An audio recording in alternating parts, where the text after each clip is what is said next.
சரி மாமி, புளி குழம்புலாம் எனக்கு வேண்டாம். நான் இதை வச்சு ஏதாவது ஃபேஸ் பேக் பவுடர் ஏதாவது பண்ணிக்கிறேன். எனக்கு குழம்புலாம் வேண்டாம், சரியா? ஃபேஸ் பேக் பண்ணா இது பண்ணுறேன், பச்சடி பண்ணிக்கோ, ரொம்ப நல்லா இருக்கும். பச்சடியா?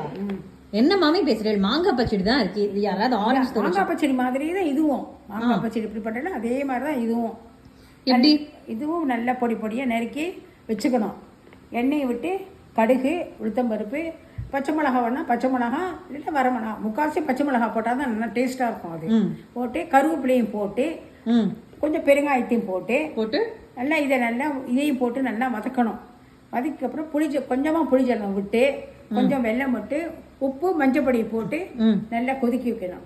அதுக்கு முன்னாடி என்ன செய்யணும், இந்த கடாயில் கொஞ்சம் எள்ளு, கொஞ்சம் வெந்தயத்தை நல்லா வறுத்து வெறுமனை வறுக்கணும். ட்ரை ரோஸ் நல்லா வறுத்து வாசனை போக வறுக்கணும்.